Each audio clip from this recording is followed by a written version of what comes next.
बरसात के बावजूद भी हजारों की संख्या में यहाँ पर जन नागरिक एकत्रित हुए हैं संविधान बचाओ के संवाद में। ये अपने आप में दर्शाता है कि जिस प्रकार से संविधान का अपमान करते हुए संविधान को ख़त्म करने की साजिश भारतीय जनता पार्टी और इस देश के चुनाव आयोग को साथ में मिलाकर इस देश के मतदारों का हक अधिकार खत्म करने का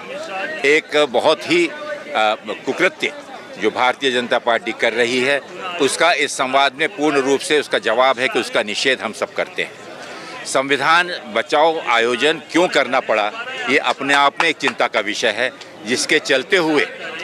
इस देश की जनता महसूस कर रही है कि जिस संविधान में डॉक्टर बाबा साहब आम्बेडकर ने इस देश के हर समाज को जोड़कर और किस प्रकार से एक कर एक आवाज़ में एक गुलदस्ते के रूप में पेश किया है, उसे ये तोड़ मरोड़ कर इसे बिखेरना चाहते हैं। एसआईआर ये पूर्ण रूप से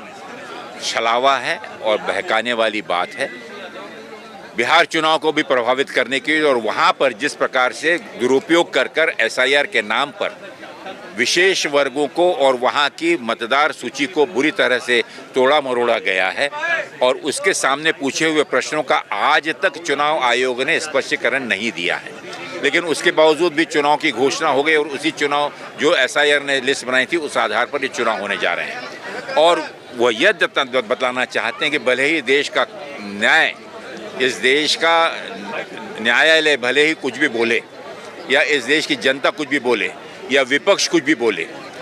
पूर्ण रूप से अहंकारित होकर वो इसी चुनाव सूची के आधार पर ये चुनाव करा रहे हैं और इसी चीज़ का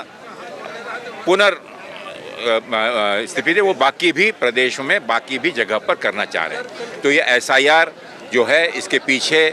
चुनाव आयोग की मंशा ठीक नहीं है। सही मंशा से, ईमानदारी से अगर कोई एसआईआर किया जाता है तो हम उसका स्वागत करते हैं, लेकिन एसआईआर के माध्यम से अगर किसी विशेष वर्ग को और चुनाव आयोग को और सिर्फ भारतीय जनता पार्टी को जिताने के लिए अगर उसे एक छोटे से टूल के रूप में, एक खिलौने के रूप में अगर उसका उपयोग हो रहा है तो ये उसका दुरुपयोग है। देखिए, पूरे देश की जनता को हिंदू, मुसलमान, मंदिर, मस्जिद, बुरखा, लुंगी, इसी आधार पर यह सरकार बांटना चाहती है और ध्यान उनका बटाना चाहती है। माननीय मुख्यमंत्री से मेरा स्पष्ट प्रश्न है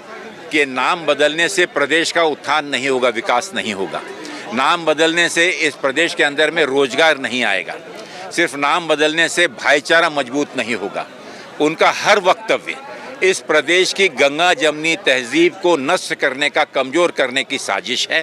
ताकि वोटों का ध्रुवीकरण कर वो इस प्रदेश के अंदर में अपनी मनमानी कर सके।